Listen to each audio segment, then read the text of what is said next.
This is the Bearcast, presented by Bird Culchion Ford. Bird Culchion Ford has been in Waco since 1936. Ford is the #1 selling truck in Texas 43 years running. The Bearcast is also presented by WellMed Medical Management and USMD Health System Dallas. Here's Craig Smoak and Grayson Grundhoefer.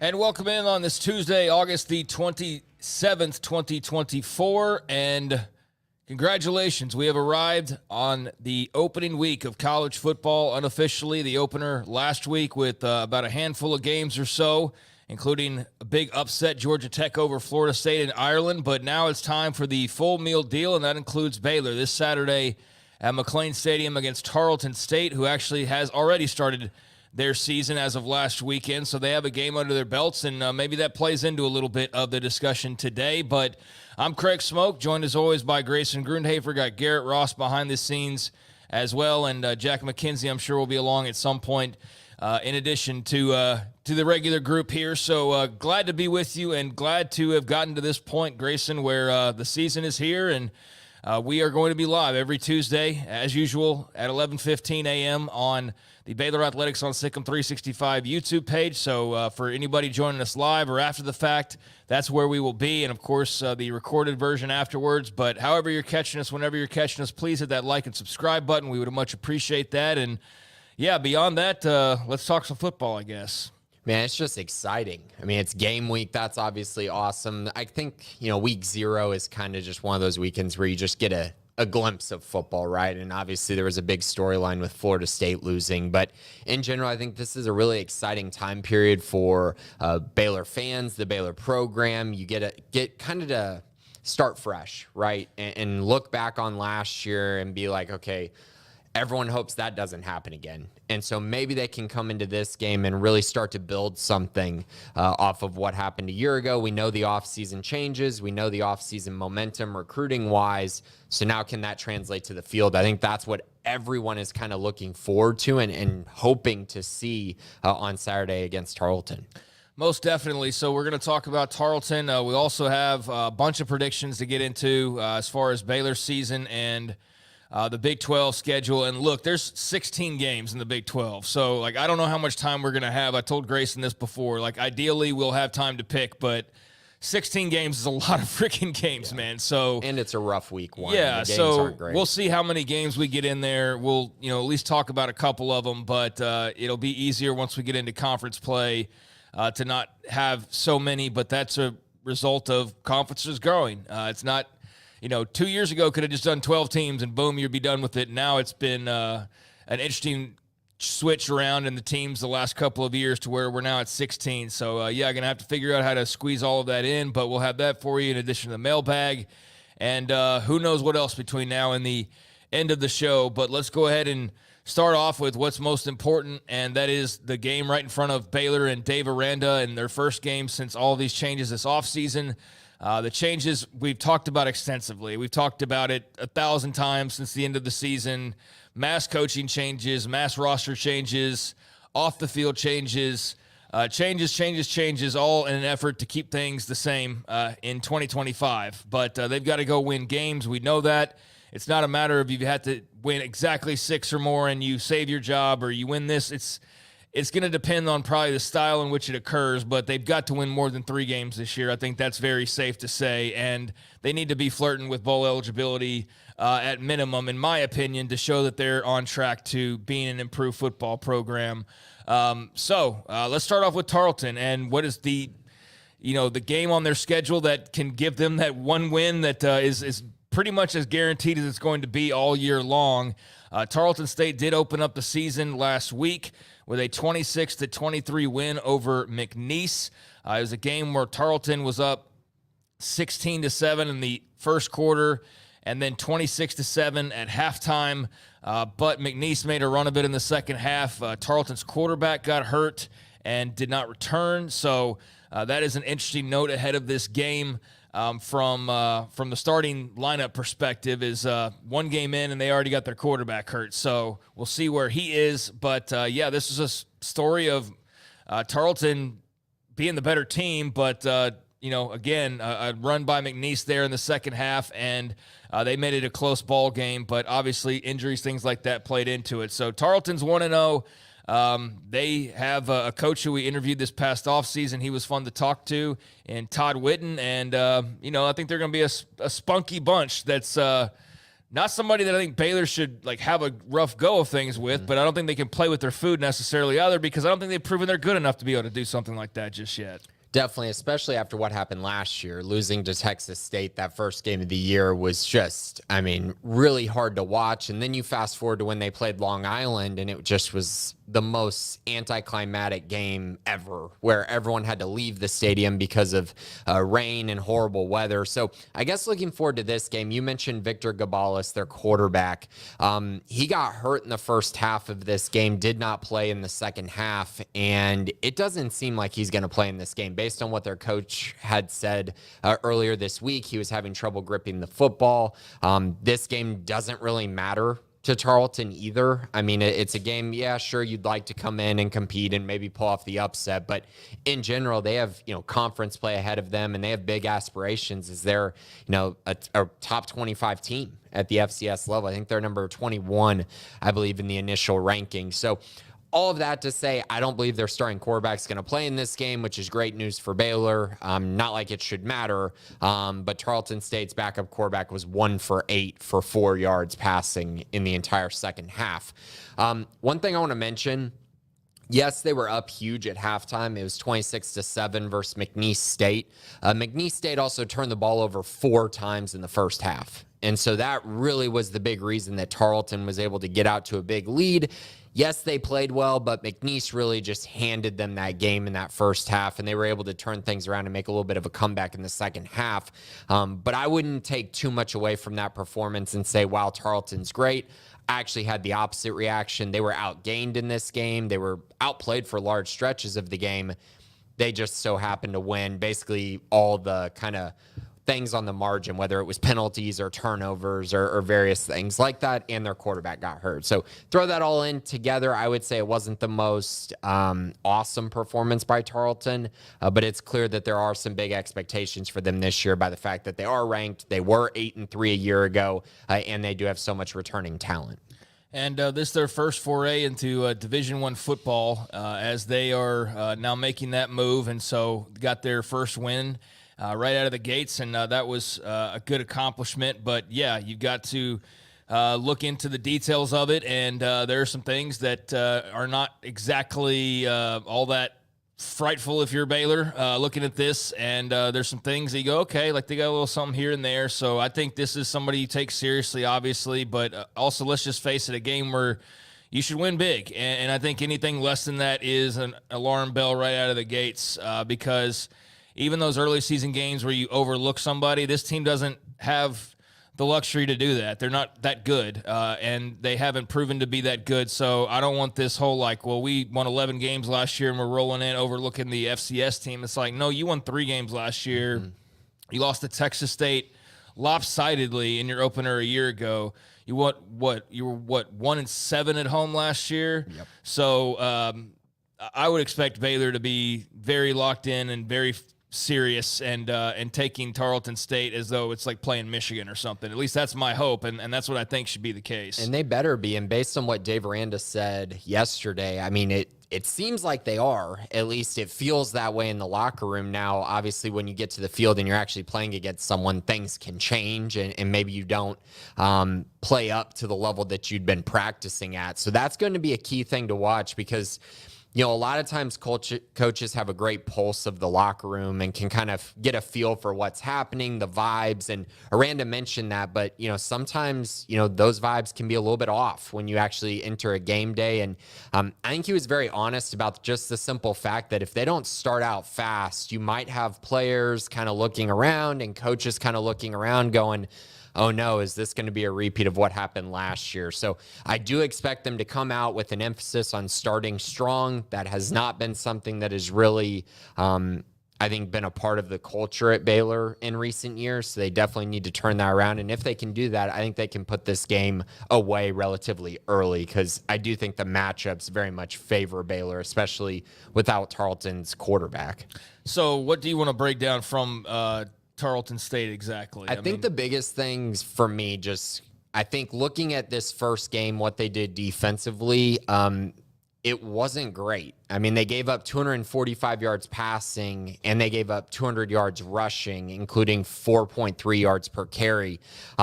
So on base downs and really just throughout the game, they were giving up yards. They were giving up plays. They were giving up a lot of yards, honestly. I mean, over 445 yards to McNeese State, who, by the way, was 1-10 last year. So it was, again, not a great performance. The one thing they did really well was they forced turnovers. I mean, 4 of them. And that was huge. I think it led to 16 points for them. So obviously that was a big factor in this game and something that really turned this game. But defensively, not super impressed with the talent that they have really in the secondary or up front. They have a few good individual players.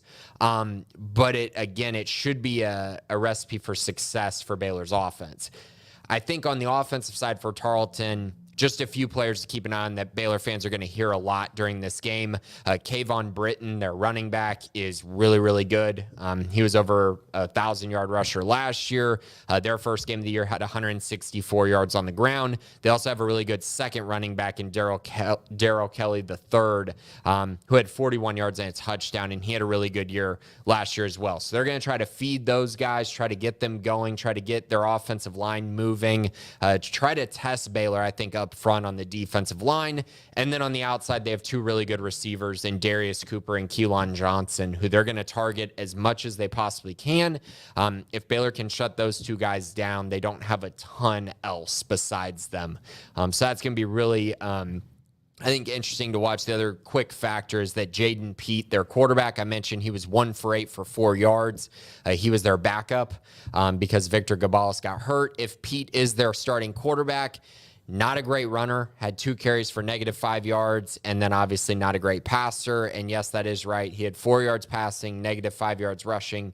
He totaled -1 yards in a half of football. So, again, that should mean very good things for Baylor if indeed he is the starter instead of Gabalis due to injury.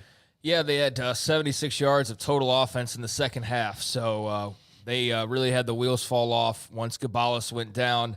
And again, not expecting him to play. We'll see on that, but he did not play after suffering the injury. So, that's definitely something to monitor. And if he doesn't go, you think that just leans more in the direction of Baylor being able to kind of name their score in this game. You would hope at least that's the point of this game. That's what should be the case, but is not necessarily the case. It's college football after all. Things can go crazy, but, I mean, just based on the offseason, based on what we just saw last weekend,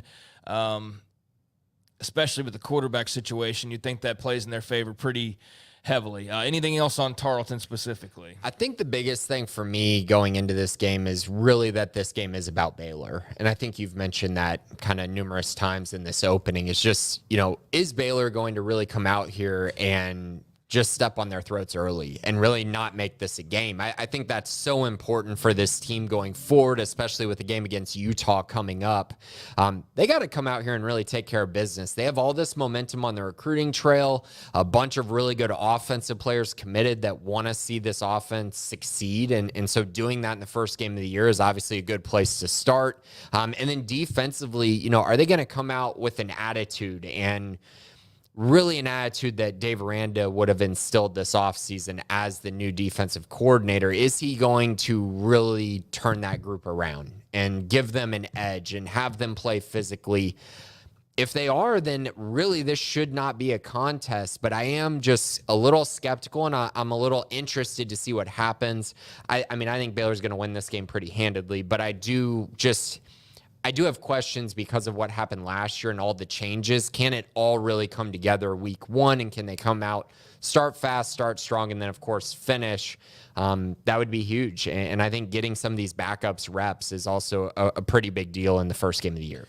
Yeah, this is one of those games where you not only hope to and plan to win big, but you also hope to see a lot of guys get playing time and just stay healthy and hopefully have a big enough lead early enough in the game that you can get your second-string quarterback or third-string linebacker or whoever valuable playing time and enjoy it, not like throwing them into the fire, but throw them into a situation where, like, the game's not on the line and they can just go out there and get reps and learn and be in real game action. That's always what you hope for in some of these early season games. And the opportunities for games like that are few and far between, especially when you're a who knows what team, as far as where Baylor is on the level of good this year. You're not Georgia, that's for sure. Georgia might have a couple of games or 3 or 4 games that are like that. Most teams have maybe 1 or 2, if they're lucky, that are like that. And for Baylor, this would be the most obvious candidate to be able to have that luxury. But got to go out there and actually do it. So there's a little bit on Tarleton. I don't think there's too much more to it, folks. I mean, this is not disrespecting them in any way, but I mean, it is what it is. Like, we've all been covering this game long enough to know that Baylor should not be like needing an hour breakdown on Tarleton State to start the season. So you got a little bit of a taste of the Texans last week. They got a win, and I think they'll be rolling in with some confidence coming into McLean Stadium and looking to play spoiler. And I believe having real confidence, not just the fake, like, convincing yourself. I think based on talking to their coach this offseason that they've been thinking about this game for a while. They know what an opportunity it is, and they're going to be ready to play, although it remains to be seen if their quarterback will be ready to play, as we mentioned a few times now. In line as well with Tarleton State, the depth chart released by Baylor, and lots of oars and like special teams especially. I mean, it's all bold, which means like anything's up for grabs as far as starters, quote-unquote, go, and on the return side of things. Your specialists are all pretty clear-cut. Isaiah Hankins kicking off and kicking field goals. Palmer Williams punting. Garrison Grimes long snapping. Palmer Williams holding. But like punt return and kick return are going to be any number of guys because they've got 5 guys listed for either spot there. And I would think it's going to be Josh Cameron on punt returns, but they could always stick in Ashton Hawkins back there. And then kick returns, Jamal Bell, and then any number of the other guys as well. But anything as far as offense or defense or even special teams, I think special teams was pretty clear-cut, although kickoffs with Hankins rather than Jack Stone was kind of interesting just because that went back and forth a year ago. But that'll be something to monitor. But beyond that, depth chart, what caught your attention from the release yesterday? Well, you mentioned how many oars there were on there. Baylor actually led the Big 12 in oars on their depth chart release. They had 21 oars. BYU was the only school with 20 or more oars on the list. So clearly, I mean, this is something that is not foreign for Baylor fans since Dave Aranda got to Baylor. They've put oars all over the place for a long time, and I expect that to continue, and a lot of it is for good reason. A lot of it is guys that we've mentioned a lot who are in position battles, who they're still trying to figure out who's going to ultimately be the starter for the entire year. So that made a lot of sense. Now, as far as, okay, what stands out to you when you're looking at this? I mean, I think one of the first places I started at was Caden Siraki, being the swing tackle and being the true backup tackle at left tackle and right tackle. It was something that I think we saw all fall camp. It was something that I felt like was probably going to happen, but you just never really know. And it comes out that he is. There's no or listed. He is the true swing tackle, the backup tackle. I think that is something of note. And it also makes you kind of feel like, okay, they got 3 tackles they feel really good about. Maybe that's not enough, but I think it is a good place to start. Outside of that, on the offensive line, you have 2 oars at guard with Sidney Fugar and Ryan Lingyel at left guard, still in a position battle, and then Omar Egbedian and Gavin Byers still in a position battle at right guard. Those are very interesting. I've mentioned Fugar a few times as a guy that was kind of a riser since he arrived this summer, has done really well in fall camp, is a guy who I still think at the end of the day, I think he will ultimately be a starter for this team eventually. Just don't know if it'll come the first game of the year. And then at right guard, Gavin Byers continuing to push in a new offensive scheme. And, we'll see. I think Dave Aranda's mentioned Omar Egbedian enough that it makes me feel like he will be the guy. But Gavin Byers has played a lot of football, which definitely gives you something to think about, I think, on the offensive line. Yeah, so some interesting decisions or lack of decisions that we'll get more clarity on coming up on Saturday when we see them actually take the field. But, definitely a lot of oars on here. Yeah, a ton. So I don't know how much you really take from that other than there's a lot of competition and a lot of separation still to be had, and also some gamesmanship as well. Right, and there's not a lot on the offensive side to really talk about. We knew there were going to be a ton of oars at running back because all 4 of those guys are going to play. They all, all 4 of them have impressed at some point. Tight end, Kelsey Johnson, Michael Trigg are going to play in different situations. They're very different players, so no surprise that there's an oar there.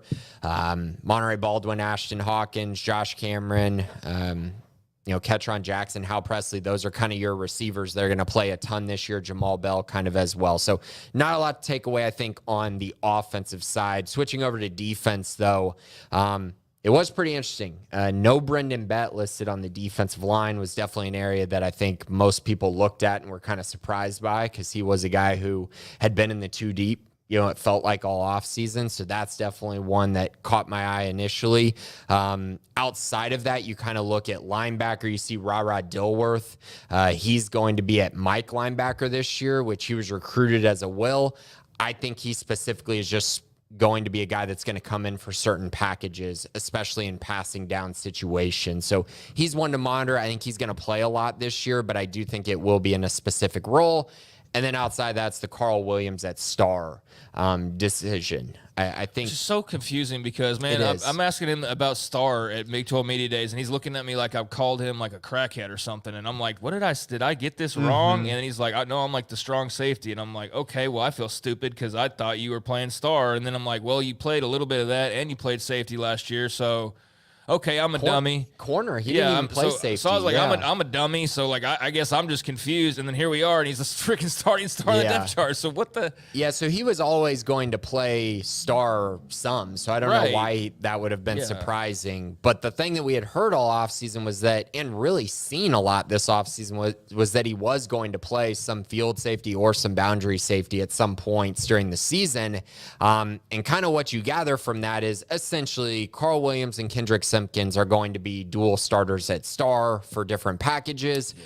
Carl likely will never be off the field. He's probably going to rotate to one of the other safety positions when he's not playing star. And then at field and boundary, you have Devin Lemire and Devin Bobby, who have been the locked-in starters for the last couple years now. Veteran heavy. Those 2 guys very experienced, have had moments. Now it's just can they put it all together and really continue to be reliable starters in the secondary. I think those are the 4 guys that you need to keep an eye on at star, and then at safety. I think DJ Coleman also is another name to just monitor. Really good athlete, a guy that's played a lot of snaps in fall camp and could be kind of that next option, I think, at deep safety. Yeah, so they've got a pretty good secondary, I think, in wings. Lorando Johnson listed as a cornerback and potential starter with Chateau Reed. Opposite of Caden Jenkins. So that's something you were expecting to see, maybe a little bit of separation, but clearly they're going to, they're going to have options. I think that's the clearest thing from looking at this depth chart. I do think there's some probably gamesmanship of you don't need to put everybody exactly where they are. I also think you're doing probably too much of that for Tarleton right out of the gates, but I think it's a little bit of gamesmanship, but it's a lot of, I think they're still figuring it out of who's going to be who, what, where, when, and why. Right. So this will be a good game for everybody to get out there and do their thing and maybe create a little bit of separation for themselves, or just make it more of a competition than it already was. But they've got options. That's the good thing, and that wasn't always the case last year. Right. I think it's just key to mention they've talked about using so many different formations and packages on defense. So even if you see a guy like Linus Noel or Steve Linton not in the starting lineup, those guys are going to play a ton. And this is the hard part, right? When you're going to have so many different packages, it's like, okay, which one do you set out for the depth chart? Do you put two edges on the field for your depth chart? Do you do what they did, which is field end, the two, nose tackle, a defensive tackle, and then a jack? So it's kind of just one of those things to keep in mind that they are going to move guys around. They're going to do a lot of that this year. So it's very important to keep that in mind when you're kind of looking at transfers and being like, oh, why is he not starting? They're going to play a lot. Just breathe. These guys were brought in for a reason, and the guys that we've talked about a lot are going to play big roles on this team. And honestly, depth chart doesn't really mean a whole lot once you get past the first game. I mean, I think it sets the table, but I don't even know how often it changed last year, even when they had changes. I don't even know if they updated after a certain point, but it's a good, nice first look at just where things are. But yeah, this is not. They run one package, so this is the starting lineup for everything they do. It'll all just depend on what they're rolling out there. But there is a lot of, I think, competition at various positions. So there should be a lot of pushing guys to try to be the no matter what we're running type of starter. I think there will be a lot of push for that to get playing time and get as many snaps as possible at a lot of different positions. So, yeah, whether that's corner with Lorando Johnson and Chateau Reed and various others, trying to get as much time as they can, or various safety spots. It should be a good mix of guys and a good matter of competition, tide lifting all boats, so to speak. So anything else on the depth chart here? I think just quickly, two freshmen that really stand out to me when you're kind of looking at the depth chart, true freshmen. Kylan Reed being a co-backup with Brooks Miller at will. That's very interesting. I was very big on Kylan during his recruitment. I'm very curious if that actually holds and if he gets on the field this year. I wasn't necessarily expecting him to, but I will say they're pretty thin at linebacker. So if an injury does happen, it seems like Kylan could be the guy that comes in and is the primary backup to Keaton Thomas. We'll see. Brooks has played a lot of football, so he'll have a say in that. But I found it interesting that they were listed with an or. I do think that matters. And then also at inside receiver, the slot position, they got Monterey Baldwin and Ashton Hawkins listed as an or. They're both going to play a lot together in 4 wide receiver sets. But I think it's important that Jaden Porter is listed as the third guy there. It'd been something that I'd mentioned a lot this offseason. He had a huge spring when he enrolled early, kept that going into the fall. Ultimately, I think he's probably the most likely freshman to burn his red shirt this year. I think he's too good to keep off the field. And if an injury happens, he is absolutely going to be the next guy up, I think, in that receiver room. So very confident in what he brings to the table and excited to see what he can do potentially in this first game. So there's the depth chart for the opener against Tarleton State, a little bit on Tarleton State as well. And now it's just time to lace them up and get to it on Saturday at McLean Stadium, 6 o'clock kickoff against the Texans. And we'll continue to talk about this game, but we're going to get into our season predictions here in a second. And I would also mention before we do that Dave Aranda had his weekly press conference, but I didn't really take too much from that at all. I don't know about you. But I don't feel like there's anything really worth talking about necessarily. Yeah. The biggest thing was he said they avoided injuries. It seems like the guys who have been out are going to be back for this game. That was big. Outside of that, it just was basically about energy and focus going into this game, which all seemed to be positive, according to Dave Aranda. So I think those were kind of the biggest things that were addressed. But you're right. A lot of it was just asking about, getting a new season started, getting back in McLean Stadium, trying to win home games, things like that. Pretty broad, I would say. Yeah, I don't think anything worth spending too much time on. So that's a good thing, too. You don't need to have a buzzworthy press conference every single time. But, I mean, there's not even really any nuggets to chew on from it that we haven't already discussed. So, we'll see what he has to say after the game on Saturday. Hopefully a lot of good things. But got to go play the game first. So Tarleton State coming up, and that'll lead us into, I guess, just get into our season predictions here, Grayson, and going game by game. Got to be, somewhat mindful of time here, but I guess let's just roll through here. I mean, and go one by one to get where we're going. We had an article on Sikkim 365 last week with our predictions, our MVP and our records and all of that, and you can go and check that out right now from the entire staff. But let's just start off here. I mean, Tarleton State, I think we both feel like this is going to be a win, and anything else would be not good news for really anybody involved with the entire program if they were to not win this game. So, yeah, I feel pretty confident. This is the most confident I feel in any game they're going to play this season. And it absolutely should be. This needs to be a blowout. It's the only game on the schedule where you're like, oh, yeah, they're for sure going to win that game rather handedly, or at least they should. If they don't, it would mean bad things for the rest of the schedule. But, yeah, I think they're going to win this game relatively easily. All right, so there's Tarleton State. Week 2, you've got a road trip to what is right now on the cusp of being top 10 Utah team in Salt Lake City, non-Big 12 game because it's just a weird quirk in this year's schedule as you're onboarding the Pac-4 teams is that there are some conference, non-conference games, and this is one of those. So non-con against Utah, they rolled into Waco, weren't very impressive, did not have Cam Rising. They will have Cam Rising this time around. And they still managed to find a way to win the game against the Bears, which was a really deflating game, even more so in hindsight. But now this one's on the road, and they have a pretty tough environment. I'm not picking Baylor in this game. I'm picking Utah to win this game. I don't know a matter of how close or whatever, but I'm definitely picking Utah in week 2. I think it'll be a close game, but I expect Utah to win this game. They don't lose at home. And I think it's a little too much to ask of Baylor to go in there the second game with all the changes they've made and just beat a Utah team that has so much culture established and just really they're a machine. And this is a team talent-wise that's one of their better teams. And so it's hard for me to go in with a ton of confidence in that. But I do think Baylor will play really hard. And I think it'll be relatively close, I think. But give me Utah.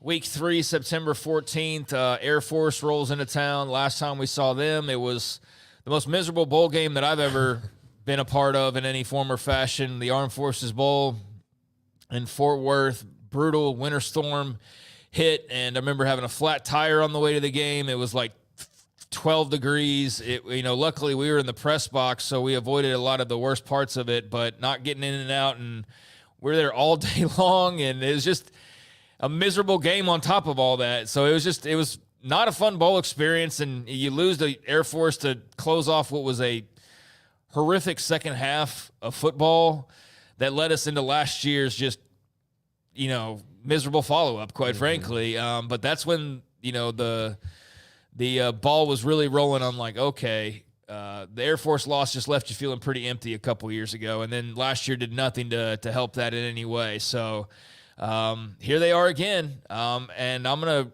to, say first and foremost, it's a much different Air Force team. It's also a much different Baylor team, so that has no bearing on this game. And the weather will clearly be as different as it possibly could be, even if it pours down rain, because it's not going to be that cold on September the 14th. But I'm picking Baylor here. I mean, I know Air Force can be a weird team to play, but I'm going to pick Baylor in week 3 to beat the Falcons. I'm taking Baylor in this game, too, with relative ease. Air Force was really good last year, but they lost a ton. I mean, this is a brand new team. I know they have a great culture, and they're usually able to rotate guys in relatively easily, but I think they're going to be a bowl team, which means they're going to be pretty good. Maybe they can be a little bit better than that, but I truly think that this is actually going to end up being a decent matchup for Baylor, and so I think they're going to win this game, especially in McLean Stadium. Game 4, September 21st, at Colorado, taking on Shedeur Sanders, Travis Hunter, Deion Sanders, and the rest of the cast and crew, and their faithful media as well up there in Boulder. But the Buffs at home, I'm going to take Deion and company here. Shedeur's potentially a top draft pick next year. I think people goof on them a lot, just like I did, and will continue to do when it's warranted. But Shedeur's a real deal player, and he's traveling up to the altitude, don't really know what to expect this far into the season, and maybe we're feeling differently because that's the thing about making predictions this far out is who the heck knows. It's 3 weeks away. A lot can happen between now and then. Shedeur could be hurt for all we know, but based on everybody being full strength and going up to Colorado, I'm going to take the Buffaloes in this game. So this is actually a game I'm going to take Baylor, and it's kind of it. I think Baylor's season might go in waves here, and I think this game against Colorado is one where I just have this weird feeling that physically Baylor is going to out-physical Colorado, which will happen to Colorado at times. If you start getting into shootouts with Colorado and you're not the more physical team, that's where you're going to have problems. I think Baylor's going to be ready for this game after being tested by Utah and Air Force. I don't see how Colorado is going to run the ball on them if Baylor does as well as I think they will do, stopping the run those first 2 games. I think they're going to give Colorado some problems, make them one-dimensional, maybe force some turnovers, and eventually win this game. But it is going to be a very close game, a very tough game, and certainly a 50-50 toss-up if you were to ask me, but I slightly lean Baylor. All right. Back at home on September the 28th, week 5, hosting BYU. I don't think BYU's very good. I don't think they're going to be very good, and very well could be Gary Bohannon returning to McLean Stadium if he's holding on to the job, or if he even wins the job, which he has not done, nor has Jake Retzlaff. So they've got a quarterback competition going on. You'd think that'd be solved 5 weeks into the season, but if it is Gary, that's just a cool note. I'll take Baylor here because, if there's any teams that I go ahead and feel are going to be worse on paper than them, it's going to be BYU in one of those slots. So, yeah, give me Baylor at home against the Cougars here. Yeah, this is the most important game on the schedule in my eyes for if Baylor's going to make a bowl game or not. I don't think BYU is very good. BYU was terrible on the road last year, 0-5 in Big 12 games, and they were outscored on average 39-17 in those games. So I just don't believe in them when they leave Provo, and I think Baylor's going to win this game with relative ease, and that would get them to, I believe, 4-1 to start the year for me and 3-2 for you, right? Yeah. That's where we're at. Yeah. Yep. 3-2, 5 weeks in for me. October 5th, traveling to Iowa State. Give me the Cyclones at home. I think they're also going to be pretty good, and I think they'll be plenty physical, and I don't think it's an unwinnable game by any stretch, but I do think they're a better team based on everything that we know right now. So give me them at home, and I would have them, moving Baylor to 500 with a loss here. I think Iowa State wins this game relatively easily. I think it's a bad matchup for Baylor in a lot of ways. I think when you look at the schedule, it's Utah and this game, I think, are the two that I don't think they're going to win the game. Even if they keep one of the games close, I just think Iowa State defensively matches up really well against Baylor. And then physically, especially in Ames, I just think it's a lot to ask, especially as Baylor kind of looks forward to a bye week coming up. So, yeah, I think they're going to lose that game to drop to 4-2. All right, they get a bye week October the 12th and back October the 19th in Lubbock, and all their stadium upgrades and all the Patrick Mahomes love and everything else that comes with the trip to Lubbock, hosting the Bears, part 3 of Joey McGuire and staff versus their old program, 1-1. Although I don't plan to keep that updated every single year because I just don't want to continue caring that much about that particular storyline past this year. Like, due respect to Joey and good luck to him and everything, but I don't want to hold on to that every year that they're at Tech. But anyways, if you do want to look at it that way, this is tiebreaker early on after they got their measure of revenge last year with the win in Waco. So back in Lubbock, and I don't know how much bad blood there'll be for this one or even where both teams will find themselves by mid-October, but I think they're pretty even teams. I'll give the edge to Tech, though, playing in Lubbock, and so I'll give them the win here. I think coming off a bye week, it does give Baylor a unique opportunity here, potentially going into Lubbock. I think this game is going to be really close. I think both teams are really going to want to win this game. It's a very important one and one that's definitely going to be a focal point for both programs. I don't expect a blowout like it has been the last 2 years, which has kind of been weird as both went on the road and blew out the other team. I'm going to take Tech, though. I think Tech is just a little bit more complete of a team. I respect their run game a little bit more than I respect Baylor's at this point with Taj Brooks. Ultimately, I think that's enough to get them the win over Baylor. The following week, Baylor back at home hosting Oklahoma State, who's currently a top 20 team. This will be, 7 games in, so we'll see where they are at that stage. But they do start off preseason top 20. They got a lot back from a team that played in the Big 12 title game a year ago, but as we've seen, that doesn't translate to jack squat the following year.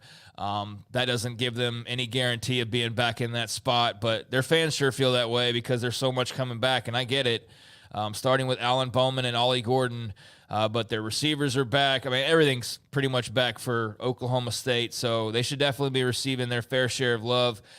Here's where my predictions, I wasn't planning on getting into every single game.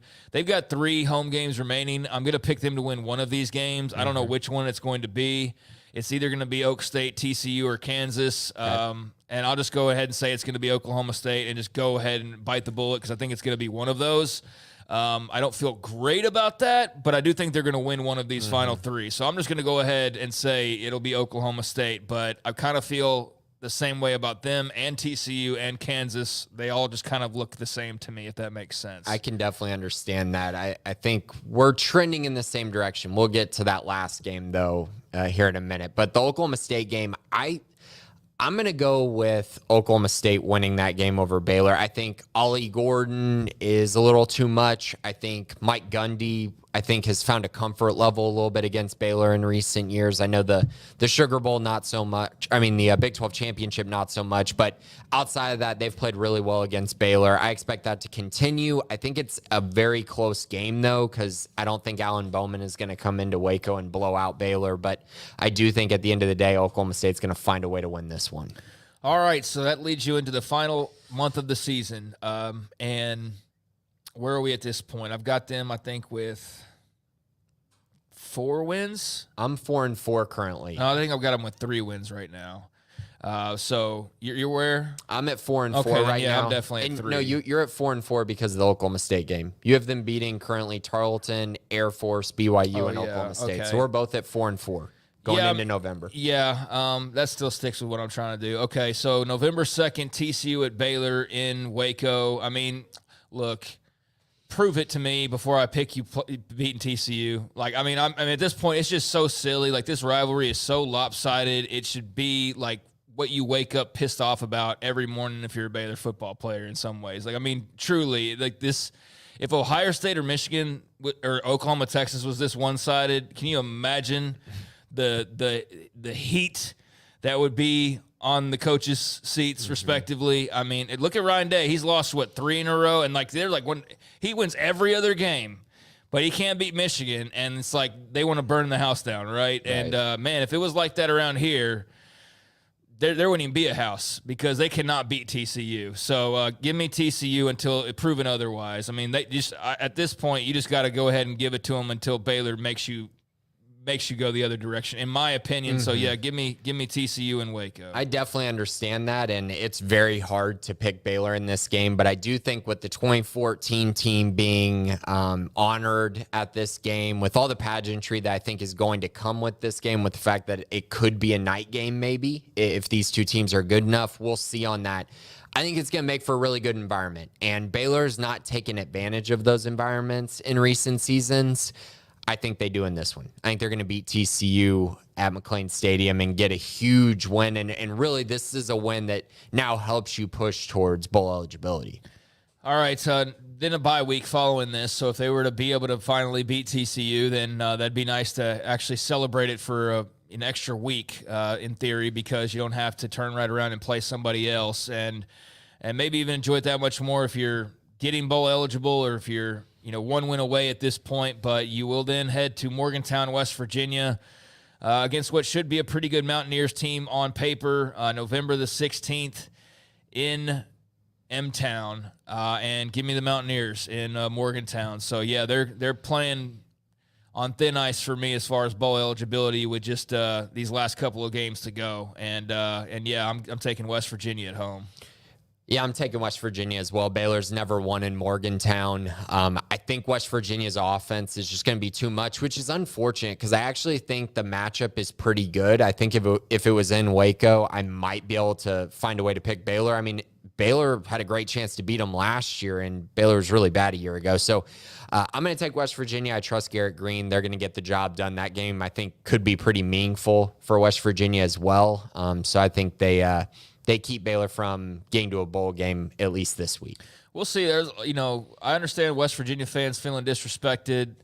I also don't think one season necessarily carries over to the next, and that's been proven a billion times at this point. But I get from their standpoint why they feel like it will, especially because of Garrett Green in the backfield. But, yeah, I do think they're going to be pretty good. But I think what gets lost in, like, you're disrespecting us, or we're under – it's like not everybody plays the same schedule, and you play one of the tougher schedules, and that's where some of the West Virginia, at least from my standpoint, some of the you're not going to win the Big 12 talk comes from, is because you play a tougher schedule than Kansas State, than Utah, than Oak State, than Kansas. They all play easier schedules, in some cases much easier schedules. So, yeah, West Virginia could find themselves in Big 12 contention, but I do think they have more of an uphill climb than some of the other contenders. Baylor and Houston on November the 23rd, next to last game. This one in H-Town, Willie Fritz, Donovan Smith, and who knows where they will find themselves. Most people seem to think they'll be like, 3 and something or 2 and something probably at this stage. Maybe they'll be better than that. Maybe they'll be playing for something. I don't know. I think Willie Fritz will have them playing good ball sooner rather than later. But I do need to give Baylor another win somewhere in here, and there's 2 games to go, and this is the one I definitely feel the best about. So they came and stung the Bears in Waco last year in a game that Baylor should not have lost.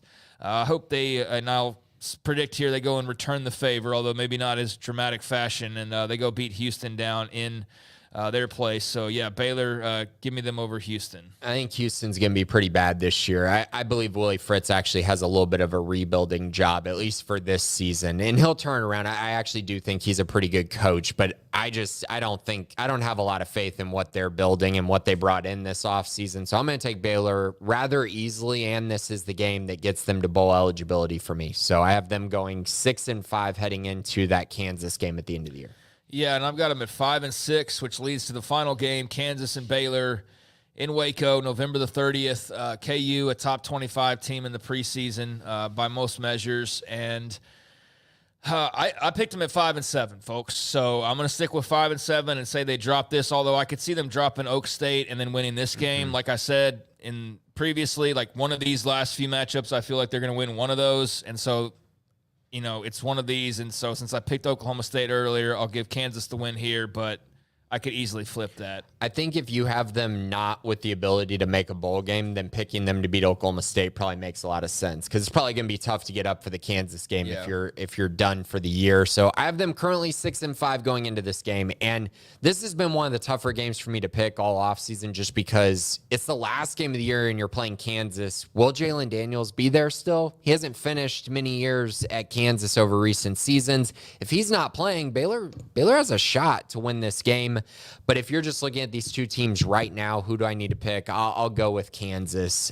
Kansas, just more a complete team, more of an established culture right now. I know what I'm getting from them on the offensive side at minimum. So I'll take Kansas, and that leads me to having Baylor at 6-6 for this year. Yeah, and I have them at 5-7, so they would actually have motivation to make a bowl game, and they would be at home against Kansas. But right. I'm not predicting them to win 6 games in the regular season. If they do so, I'm not going to be surprised in any way. But as far as like having to make a prediction, I feel better about 5 than I do about 6.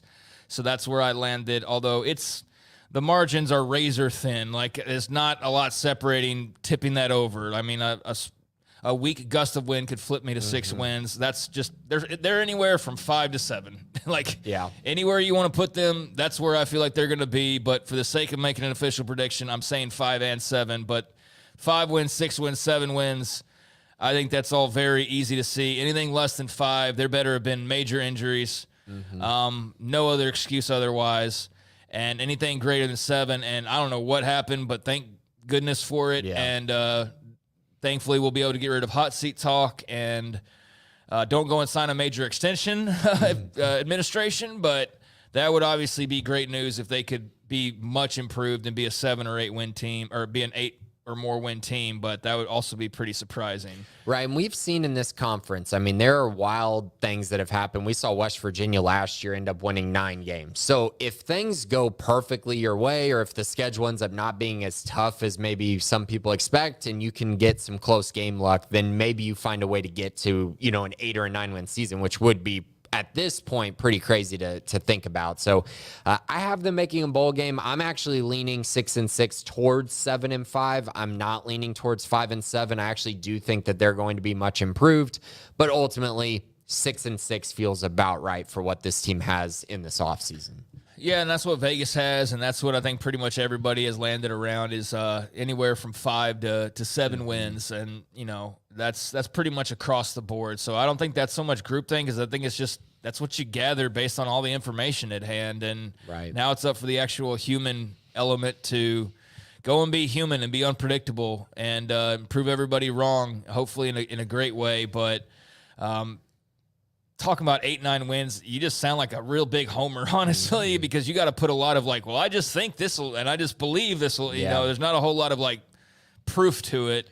And anything less than, 5. And again, I think there has to be injuries, because otherwise what was all this for? To win one more game than a year ago, when a year ago was as bad as it was. So there you go. There's the official season week by week predictions for this 2024 schedule, and let's see how it goes starting this weekend against Tarleton State, but should be a heck of a ride and hopefully an enjoyable one. So there you go with that, 5-7 and 6-6, and we'll revisit that obviously as the season progresses, but definitely need to be talking about 1-0 next week, or let's not even think about the we're both alternate as well. That'll be the least of anybody's concerns, is us being wrong if they start off 0-1. So anyways, let's get into the mailbag here and answer some questions, and then we'll see how much time we have left for some of the Big 12 games. Parch, the opening depth chart lists 4 possible starters at running back. Is this a cause for concern? It would seem nobody has separated themselves this offseason. I saw a lot of pushback on this on Twitter, too, when I released the depth chart. A lot of people were asking, the running back position and all of these questions about it. I'm just like, they have 4 good running backs, and they're going to utilize all 4 of them. And Jake Spavital, his entire career outside of 2 seasons, has utilized 2, sometimes 3, sometimes 4 running backs in his offense. And so I know people want to see one guy get the bulk of the carries and really be a true workhorse running back and put together a season like Jade Knott did a year ago, but I don't think Baylor has a guy like that. I think they have a bunch of really good players, guys who really fit in different ways, whether it's physical guys or speed guys or guys with good one-cut ability or good pass catchers. And I think they're going to utilize all those various skill sets. So it should not be a concern. They are going to ride the hot hand. They are going to give the ball to whoever they deem as the best ball carrier on a given day. But they are also going to give a lot of these guys chances because they all have very different skill sets. So we just got done talking about the record, and here's a Watanejo Bear with a great question. Which record is more likely this year, 8-4 or 3-9? That throws me for a loop because I don't really see either, but, man, that's a great question. I think 8-4, man, because it's 3-9. I mean, that's what you went last year. Like, all this just to go the same record, I have a hard time seeing that because they could have won, and I don't want to start doing the of game of woulda, coulda, shoulda, but, I mean, there's a way you look at last season, they win 5 or 6 games. There's also a way you look at it and they win, 2 games, but I don't know, man. Going 3-9 again, burn the whole thing down. I mean, so I'll say 8-4 is more likely, but I don't feel great about either. Like I said, I feel good about right in the middle, and that's anything beyond those extreme one way or the other. I have a hard time picturing it either way. I just view Tarleton State, Air Force, BYU, and Houston as 4 games that I would just be really shocked if Baylor lost any of those 4 games. Yeah. And so for that reason, I'm going to say 8-4, but I mean, there is a situation where the wheels fall off, right? Like, what if they start, 1-5? Then they're probably going to go, 2-10 or 3-9. I just don't think it'll get to that point. So I'd go 8-4. If you had put 9-3 or 3-9, I would have said 3-9. Yeah. Yeah, agreed. All right, so there you go. Zwatenejo Bear, appreciate the question. Scotty B, the Baylor King, how many plays do you think Baylor football will have offensively with the new scheme on Saturday? Geez. I mean, with the way that I think they could control this game, and I think they're going to run the football a lot, I think they could get to, 85 plus plays, which would be a lot. But I just think that I have a feeling they're going to work on running the football and really trying to establish themselves there, which could lead to an uptick in snaps. Shy Bear, what constitutes a successful game to you outside of just a win? I mean, the scoreboard matters to me. Obviously, how it happens matters to me. But what we've seen in the past, good Baylor teams typically go out and blow out FCS teams. I mean, that has happened pretty much every single time that Baylor's had a very successful year. Even in 2018, when I don't think they were honestly all that good, they still won their first game 55-27. They made a bowl game, went 7-6 that year. A lot of the other games have just been complete routes. When you look at 2021, 2022, those teams blew out FCS competition. Obviously, Art Briles as well during that time period. So the scoreboard does matter. Outside that, just the fronts, the trenches. How does Baylor look moving people on the offensive line and the defensive line? Are they able to run the football? Are they able to stop the run? Can they get pressure on the quarterback? For me, that is my biggest area that I'm going to be watching, is them up front in the trenches. Can they dominate, or is this going to be a little too close for comfort in that area, which would be a problem? I just want both teams to have fun. No, I think just showing a level of dominance, given your talent disparity, or what should be your talent disparity, like you said, line play, I think you should be feeling pretty strongly about having the advantage, and it should be clear that you have the advantage in most cases, matchup by matchup. I think you should win comfortably. And I think it should be fun, truly. Like I joke at the start, but I think it should be enjoyable. I think this should be like a nice, easy breezy opening game that you're able to not be holding your breath the entire time. And I think you should win convincingly and empty the bench, hopefully by the end of the game. And, just stay healthy. That to me, successful would be staying healthy, winning comfortably, and looking like you know what you're doing, and having fun doing it. That would be a successful game to me. Let's see. Just a Bear in Frog World. I heard a theory that Gary Patterson was only with Baylor until his contract buyout period deadline passed. Basically, a lot of these buyouts stipulate that coaches have to seek employment. Otherwise, their buyouts can be canceled. Do you think he and Aranda are friends and Dave just helped him stay employed for his buyout? I have no idea. That would just be complete speculation. That sounds like a TCU message board post. Right. I have no idea. Where you read that. Yeah, so I don't have any idea. I mean, they are friends, so no, I don't think that they're like the faking the friendship to give him like a contract, stipulation guarantee. I don't think Dave, who's very much on a hot seat and having to worry about his own programs, like, let me take time out of my brain to help out Gary Patterson get his money, because he's not made enough of that in his career, so that doesn't make any sense from that standpoint. There might be something to the contract thing, but I don't think that that's like why they arranged the whole thing. I think legitimately Gary Patterson wants to help Dave Aranda, even if it's in Baylor green and gold. Mm-hmm. And I think the level of respect is mutual, and I think they just came to a point where the season's about to start, and it became clear what the roles were, and the role for Gary Patterson is not quite what maybe he wanted it to be, and therefore you go your separate ways. And look, man, if I was him, I'm sure the itch to go and coach is there, but I'm sure like the feeling of just not having to worry about that on Saturdays is pretty fun too, for at least, a year. So, I don't know. That sounds like conspiracy TCU message board posting, honestly. I think the friendship's the real deal, and that's, just trying to get a guy who knows a lot about football to help your football program when you really need it. Doc Crowell, who among the transfers are you most excited to watch? I mean, all of them. Can I say all of them? Yeah, I mean, sure. There's so many that I'd want to name here. DeQuan Finn is the obvious one. Ashton Hawkins has been really fun to watch. I'm curious about Sidney Fugar on the offensive line. Defensively, Keaton Thomas. We've talked about him a ton all offseason. I'm very curious, can he live up to the hype? Because it feels like the hype has gotten to the point where he's got to have like a 2021 Terrell Bernard season. And so he's going to have to play really well. So I'm very curious about that. And then I think the edge guys, when you look at, Steve Lenton and Jacquez Evans, those are two guys that I'm also keeping an eye on who transferred. Yeah, I'm excited to see all of them, but I mean, mostly Daquan Finn, just because that's what so much of the offseason was based around, was going and getting him, and then the quarterback competition, and then the naming of him as a starter. Like, that just set the table for this year, and he's been the guy that they've kind of like held up their sleeve, like the ace card, that we haven't fully seen yet, that they're going to unleash on Saturday finally. And I'm not saying like it's RG3 or anything, but he is a playmaker with his legs, and that's going to finally get unleashed in game time now. And he's got weapons. Yeah. I didn't even mention Michael Trigg, who, him wearing the number 1 as a tight end. I'm very intrigued by that. He's been really good in fall camp. I'm excited to see if he can flash a little bit this first game. Yeah, so Finn's at the top of the list for me, but there's a lot of guys that are going to be interesting to watch. So, yeah, I think Grayson mentioned most of them. Ditto for true redshirt freshman, says Doc. Which true or redshirt freshman are you most excited to watch? The redshirt freshman thing is throwing me for a loop. I want to make sure I don't miss anyone. Jaden Porter for true freshman, very interested to see him play. Alex Foster on the defensive line. I'm hoping that they're up big enough that he's able to get in and contribute a little bit as well. Maybe Josh Lair comes in and plays a little bit at star.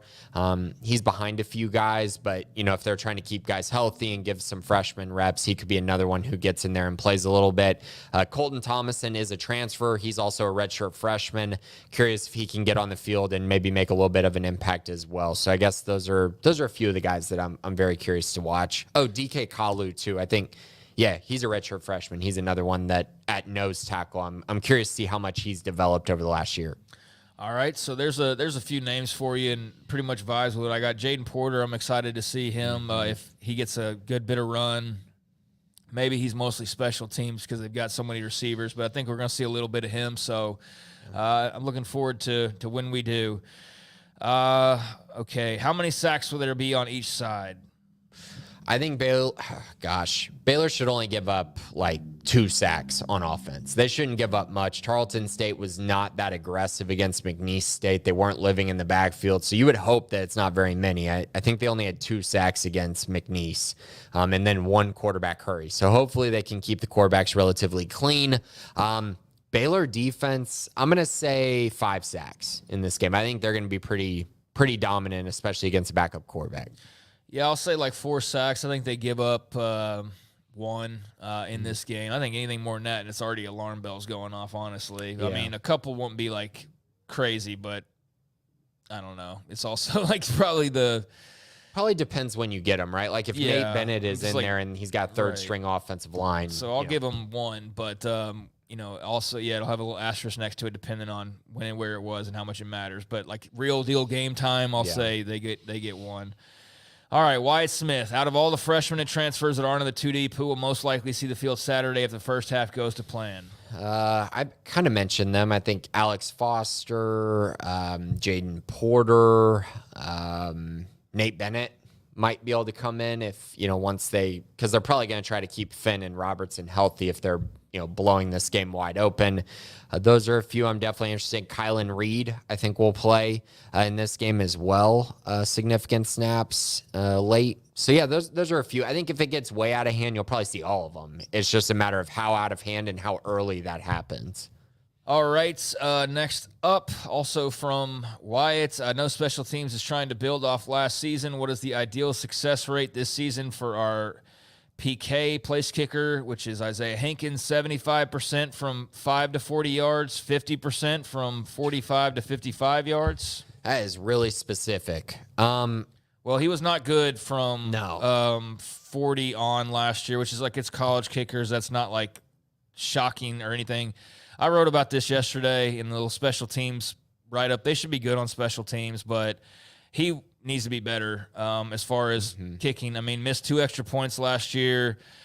That's not a big deal. They didn't cost him games, but, like, that's when you're not a good football team, right? Is when you're missing extra points. Like, that was, like, the bottom. Like, missing 2 extra points when you scored, like, 15 touchdowns all year had you at the very bottom of, like, all of college football with those 2 misses because there were so few attempts and nobody misses extra points, and you missed 2 of them. So, like, that, again, was not you lost a game, but it's just a sign of a not good football team, in my opinion. As far as, like, his kicks, though, I was looking at this last night. He was fine from I mean, like 100% from 30 and under. Then he was 12 of 16, or, well, this is from, okay. 6 of 8 from 30 to 30. No, damn it.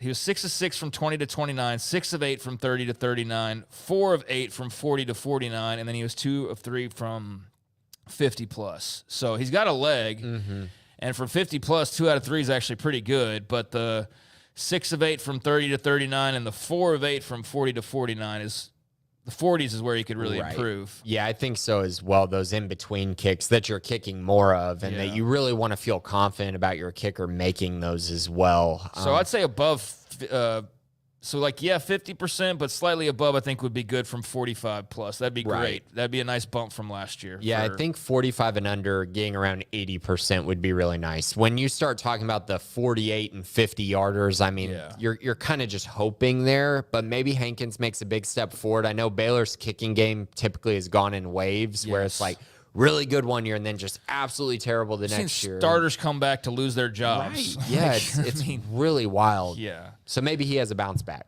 Yeah, so 7. I think you're about right, Wyatt. I mean, a little bit of improvement from 30 to 39 would, I think, go a long way. But he was money from 50 plus, being 2 of 3, and the short stuff he was good from. So yeah, I think a little bit of improvement, just 30 to 50 would be ideal. And if you got that, I think that's a good year. Has there been any news or nuggets on how Josh Layer's camp went and how his progression is going? As always, thank you guys. There was just some things that I mentioned early on when he enrolled. Just a really good athlete, a guy that I know the staff is really excited about, just very different than I think some of the guys that they have currently in their safety room. So I think he's going to be a big-time player for Baylor soon, but I think right now he's probably more of a depth piece. They have Kendrick Simpkins and Carl Williams playing star. I think it may take him a little bit of time before he's a consistent guy on the field, but I know the athleticism is there, the instincts are there, the physicality are there. So I feel like it was a good camp for him. I think it's one where you just want to build on it, right? And just keep getting better and better. Hopefully he gets some opportunities on Saturday to play a little bit, but I don't think it'll be too much, just depending on how the game goes. All right, thanks, Wyatt. And final question this week, Bear for Cleats, the Week 1 depth chart list, kickoff, punt return by committee. What, if anything, will we learn about this group during Week 1? Thanks, as always, for the great show. We'll appreciate you, Bear for Cleats. Right. I would be pretty surprised if Jamal Bell wasn't the primary guy on kickoff return. There might be a few guys back there. Monterey Baldwin comes to mind. And then on punt return, I don't think Josh Cameron did anything to not have that job this year. It's Josh Cameron's job, yeah. He took every single punt return last year. He was borderline all-conference, or was he was second in the conference, I think, in some of the punt return categories. He didn't pop one, but he got close to popping. The Cincy game, he had a really nice one. He had a couple of big long return. So I think Josh Cameron's the obvious punt return starter based on last year, and that's what I said earlier in the show. Not everybody who returns does all the returns, like punts and kickoffs. So I think Ashton Hawkins would be the likely backup to punt returns. But that's not his specialty either. He's just got more experience than everybody else, not named Josh Cameron, doing that. And then everybody else is pretty much kick returners. Yeah, Bell obviously historic at Nevada, so I would be surprised if he wasn't out there for kickoff returns. Oh, he'll be the kickoff guy, right? Yeah. And then Josh Cameron, like you mentioned, he had a good fall camp returning punts as well. He was fourth team preseason All-American on Phil Steele's special teams list. Right. So I think those are the two guys we feel most confident about, and then learning just who are the other options that they're actually going to put back there will be intriguing, I guess. Yeah, I think they've got some potential to be pretty good on special teams. I wrote an article about that. The confidence scale, part 3 earlier today. So if you want to get more in depth on special teams, you can go check out that article, and it's got all the special teams that you could want, really. So that did not go uncovered. So there you go. Thanks, Bear for Cleats. I think they'll be in good hands return-wise, and that'll about do it. But as I expected, we're down to the end of the show, and not much time left. So let's get into some of the Big 12 games, I guess, here, Grayson. I don't know if we'll be able to, rip through 15 of them, but let's just concentrate on the ones that are the most interesting. How about we start there? And the biggest game of the entire week is West Virginia and Penn State on Saturday, 11 a.m. Don't love that early kickoff. It would be awesome if it was a night game. in Morgantown, but it's the Fox Big Noon kickoff. Penn State, a little over touchdown favorites last I looked. They won this matchup last year in Happy Valley, but there definitely is a lot of confidence rolling around the hills of Morgantown, West Virginia right now, and I think Penn State's definitely going to be on upset watch here. I'm picking Penn State to still win this game, but I think it'd be by the slightest of margins, and I think West Virginia's going to give them all they want and some more, and maybe even pull off the upset if things bounce the right way. But Penn State at West Virginia, your thoughts on this game?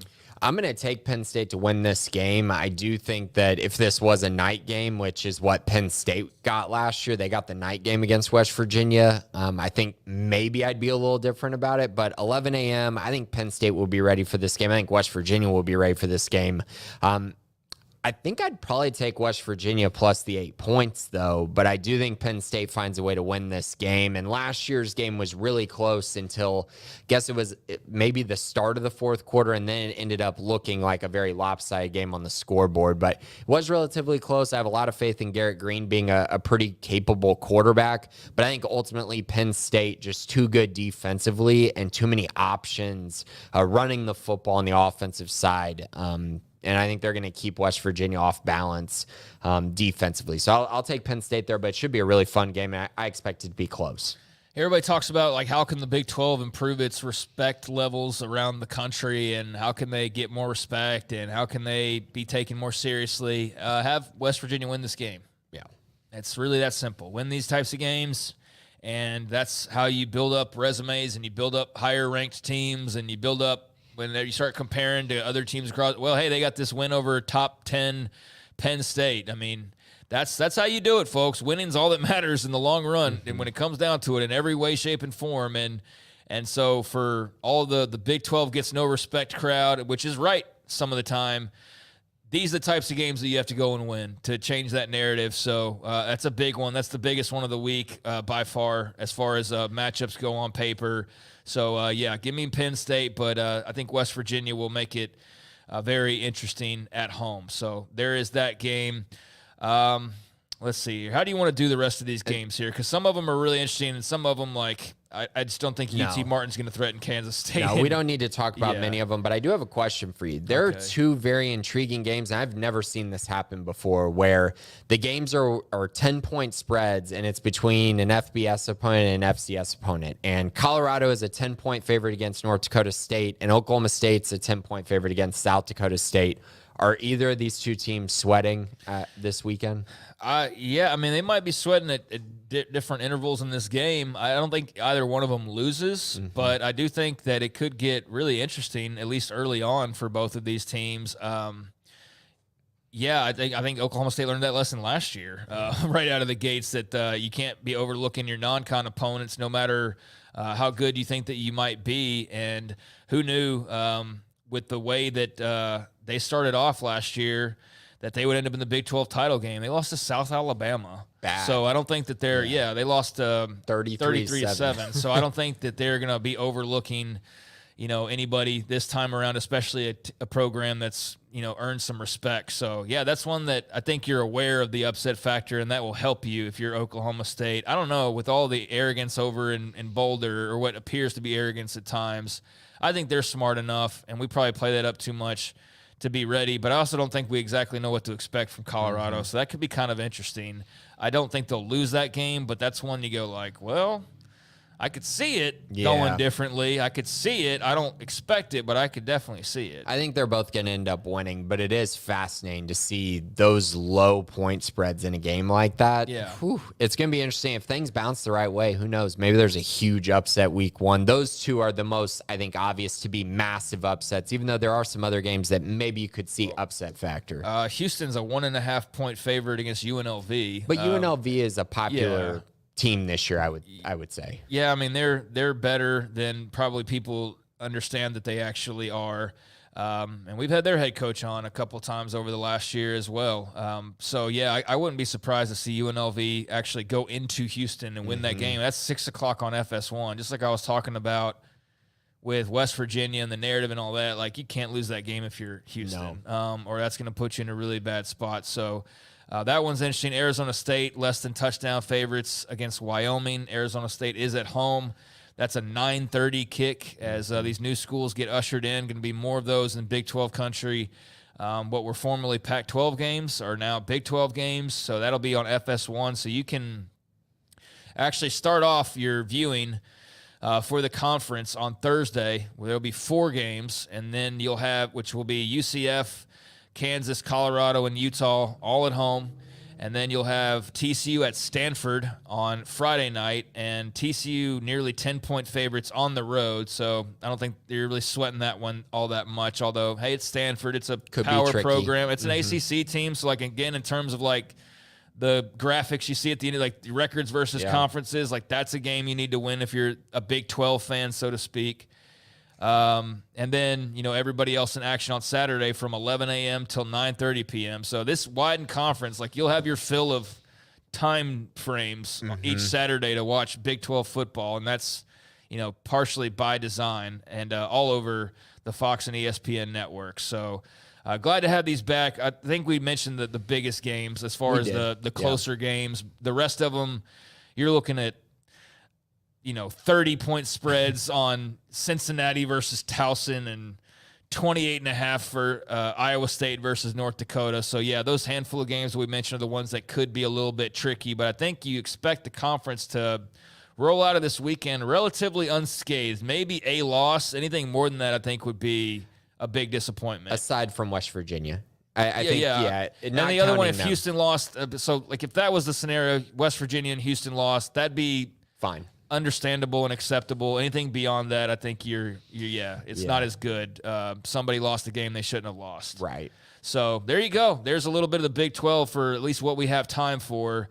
And as we get into conference play, obviously it'll be much easier to go over 8 games as opposed to 16 games these first 2 or 3 weeks, or these first 3 or 4 weeks, depending on what schedule we're talking about. So there you go. All right, Grayson, anything before we head out here? That's it for today. Really excited going into this weekend. It's game week. It's week 1, so lots of content on the premium side. We've been rolling out, just too much content, honestly. We got content going starting Monday morning all the way through today. That's going to continue, so be sure to keep an eye on that, whether it's football, basketball. We got a lot of really cool pieces coming up, so be sure to join as soon as you can.